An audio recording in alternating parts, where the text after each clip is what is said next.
Good day, students! Welcome to Music for Grade 4. What physical and mental activities do you engage in daily?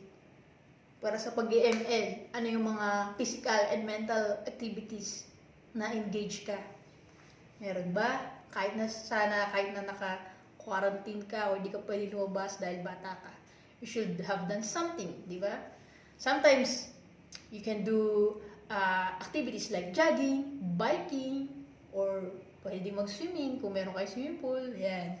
So, it is also expected that you engage in a mental activities such as studying school. Ayan, dahil ngayon, new normal tayo.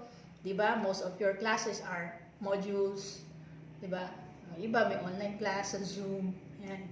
So, pwede ka din mag-compose ng song. That's one of mental activities na pwede mong i-exercise o gamitin, di ba, sa araw-araw. So, how do you feel after doing these activities? Ano yung nararamdaman mo after doing your activities? Lalo ngayon, lagi ka lang nasa bahay. Siguro, lagi ka lang taga-urong ng pinggan. Hindi naman. Kung ano ka, ma-rich kid ka naman, lagi ka lang nag-ML. So, how do you feel after doing those activities? Di ba? Do you feel like taking a break or rest? So, minsan, papagod ka, gusto magpahinga, di ba? By now, meron na kayong idea kung yung lesson natin today. So, lesson natin ay rest. It's about rest. Lesson 2, rest. Yeah.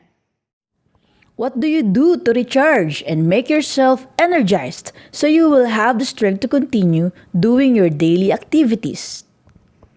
There are also pauses or rest in between notes. For singers, these pauses or rest are important because these are times when they breathe and prepare for the next part of the song. Ayan. Ito daw yung time na pwede silang huminga o mag-prepare sa susunod na part ng kanta or song.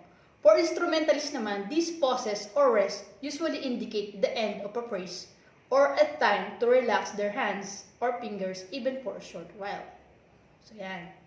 Ito daw ay pauses. So not necessarily huminto, nag-pause lang, nag-rest, nagpahinga. So, parang buhay lang natin yan. Di porket nagkaroon tayo ng pandemic, pwede na tayo huminto. No? We take a break, we take a rest. May nagpahinga, but not necessarily hihinto. Diretso ang buhay. Yan. Diretso ang pag-aaral. Di makapasok ng classroom, mayroong paraan. Di ba? Our teachers, lalo na especially sa ating BOJ Skit Christian Academy, they're doing their best. May mga module tayo, and kung gusto mo ng tutorial, they are also available for that. So you can just contact them on their Facebook page. And go to short commercial. So yeah. So pausing in music is called resting. Okay? In music, rest indicates silence. So yan. Pagka narinig mo yung word na rest sa music, ang tawag doon ay silence. So yan. Meaning there are no sounds heard, sung, or played. Kailangan walang tunog. So yan. Rests are marked by symbols which represents the length of the pause. So yung rest daw ay mayroong mga symbol na nagre-represent kung gaano katagal kang hihinto o mananahimik. Okay? Silence. Kung gaano katagal ka dapat naka-silence. You should pause for each rest sign in a musical piece and observe its correct number of beats. So kahit na rest siya, meron siyang beats. Pero yung beats mo, pag nag-beat ka sa rest, hindi dapat naririnig. Silent. Okay, so sa isip mo lang nabibilang ka. Musical notes and rest have similar time values. Ayan, yung musical note natin, gaya nung last na lesson natin, yung musical note, di ba? Tinakal natin siya, yung mga types ng note, yung kanyang symbol, yung kanyang time value. So, ayan. Meron silang similar time values, but have different uses. Magkaiba sila syempre ng use. Pagka gumamit tayo ng note, meron siyang musical sound. Di ba? May tunog. No?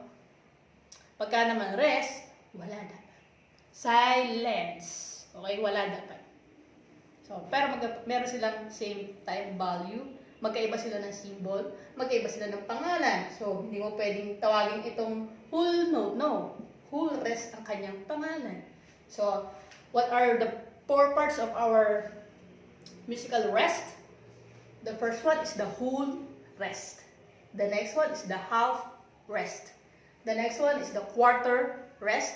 And the last one is the 8th rest. Of course, meron pang isang kind of rest which is the 16th rest, pero sa ating grade level, hindi pa yun tinatackle. So, ang kanyang symbol, sa whole rest, ay mayroong ganitong symbol. Diba? Para siyang may ceiling, and then may, may ilaw. Para siyang ilaw sa ceiling. Kailangan meron siyang gano'n. So, pagka ginawa mo siya, line sa taas, and then sa pababa yung kanyang box, tsaka mo siya shadean. Meron shade yung kanyang loob. Ang kanyang time value ay 4 beats. Okay? Nasusundan, madali lang. Next, ang susunod na type ng rest ay tinatawag na half rest. So, yung half rest, ganito lang siya. Mapakadali lang niyang i-drawing, di ba? Kita mo ang half rest. Oh. Para lang siyang balangbot, di ba? Para siyang hat. It's like a hat. O, tapos box sa taas. Meron din shade yung loob niya. Pag nagawa ka ng box, hindi pwedeng walang shade yung loob. Kailangan may shades yung kanya loob. So, ilang time value siya? 2 beats. Ibig sabihin, for example, nandito tayo sa whole rest. So, pagka nakita mo na yung symbol, 4 na beat kang hindi magsasalita. Tatahimik ka lang. Hi! Maganda ba? Diba? Basta yun. 4 na beats kang hindi naka-silent. 4 na beat, 4 beats kang nakatahimik kapag ginamit natin yung whole rest. Kapag half rest naman, 2 beats kang nakatahimik. Okay? Naka-silent. Pag quarter rest naman, 1 beat kang naka-silent. So, paano ba i-drawing itong quarter rest? Ang hirap i-drawing yan na. Okay? Madali lang siya i-drawing. Para lang sa Z na hindi hindi sakto sa guhit. Na ganyan. So, Z and then C. Ayun na. Nagawa mo na yung quarter rest. Very easy lang siya. Pwede ding nakagano siya. Ayan. So, yan ang ating quarter rest. Z and C. Madali lang. Very easy. Ang quarter rest ay mayroong 1 beat. Sandali ka lang tatahimik. O, di ba? Pwede ka na ulit magulo. And then, the last one, of course, is yung tinatawag na 8th rest. Ayan. Sobrang sandali lang itong. Paano ba natin i-draw yung symbol? Maraming nahihirapan dito. Tinuturo ko pa ito, maraming nahihirapang bata. Paano? Mama, hirap naman ganyan. Madali lang siya. Kung makikita nyo, yung yung 8th rest. 8th rest. So, para lang siyang 7, di ba? Ganun mo muna siya, Sorry.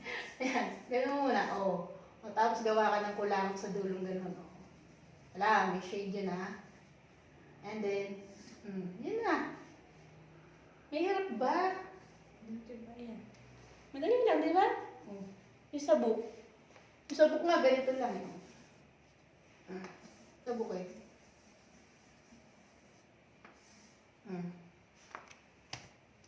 Di ba? May kulangot siya doon. Ayan. Para siya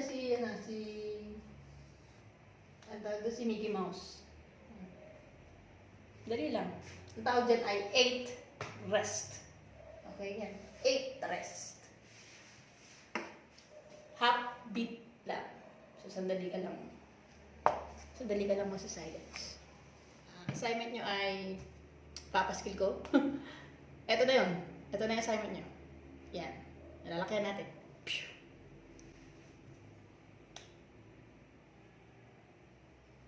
So, yan. Go to Music for Grade 4 page para makuha nyo yung mga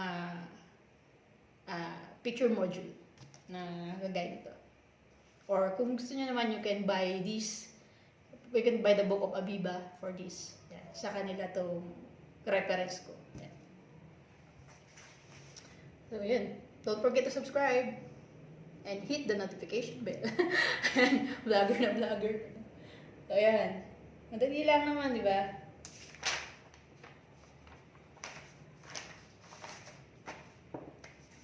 God bless.